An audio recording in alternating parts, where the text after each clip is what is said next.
আসসালামু আলাইকুম। আজকে জাতীয় সংবাদপত্রগুলোর টপ নিউজে আপনাকে স্বাগতম। দৈনিক প্রথম আলো।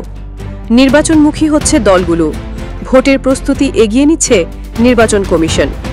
আবু সাইদ হত্যায় ৩০ আসামির বিরুদ্ধে অভিযোগ গঠন। পাল্টা শুল্ক কার্যকর, ভালো অবস্থানে বাংলাদেশ। দৈনিক বাংলাদেশ প্রতিদিন। ভোট আয়োজনে ইসিতে চিঠি। দৈনিক সমকাল। নির্বাচন আয়োজনে ইসিকে প্রধান উপদেষ্টার চিঠি, তফসিল ঘোষণার ডিসেম্বরে। দৈনিক কালের কণ্ঠ। সরকারে এলে কি করবে বিএনপি, জানতে চাচ্ছেন কূটনীতিকরা। নির্বাচনী দৌড়ঝাঁপ শুরু। দৈনিক আমার দেশ। র কোঅর্ডিনেটর লেফটেন্যান্ট জেনারেল মুজিবের পলায়ন রহস্য। ভারতের উপর শুল্ক বাড়িয়ে ৫০ করলেন ট্রাম্প। দৈনিক যুগান্তর। ১৩তম জাতীয় সংসদ নির্বাচন, রাজনীতি গড়ালো ভোটের মাঠে। ঐক্যবদ্ধ থাকুন, যেন মুখ দেখা দেখি বন্ধ না হয়। বিএনপির বিজয় র্যালিতে তারেক রহমান। দৈনিক জনকণ্ঠ। জাতীয় স্বার্থে সবাইকে ঐক্যবদ্ধ থাকতে হবে, তারেক রহমান। ফেব্রুয়ারিতে নির্বাচনের ঘোষণা ঐতিহাসিক, গ্রহণযোগ্য নির্বাচনী প্রত্যাশা, বলেছেন মির্জা ফখরুল।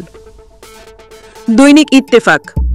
বিএনপি বলল ঐতিহাসিক, স্বাগত জানালেও তবে জুড়ে দিল জামাত, এনসিপি ও ইসলামী আন্দোলন। ৫০ জনের সিন্ডিকেটের নকল ও সুদের বাজার। দৈনিক ইনকিলাব। সর্বত্র নির্বাচনী উচ্ছ্বাস, ধর্ম দর্শন মত যার যার, রাষ্ট্র সবার। রাজধানীর বিএনপির বিজয় র্যালিতে তারেক রহমান। দৈনিক মানবজমি। ফেব্রুয়ারিতে নির্বাচনের ঘোষণা গণতন্ত্র উত্তরণের পথ সুগম করবে বিএনপি। রাজধানীতে বিএনপির বর্ণাঢ্য বিজয় র্যালি। নির্বাচনের আগে সংস্কার, বিচার ও প্রশাসনের নিরপেক্ষতা চায় এনসিপি। দৈনিক আমাদের সময়। সেপ্টেম্বরের মধ্যে ভোটের প্রস্তুতি সারতে চায় ইসি। ৫৩ খাতে ৬,০০০ কোটি টাকার অনিয়ম, থার্ড টার্মিনাল প্রকল্প। দৈনিক নয়া দিগন্ত। সাইদ হত্যার লাইভ ভিডিও।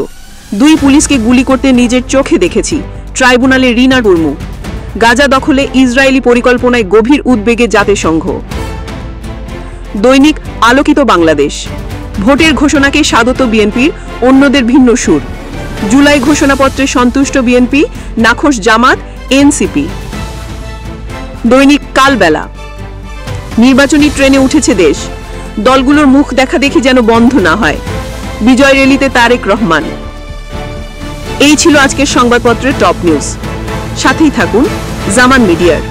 খোদা হাফেজ।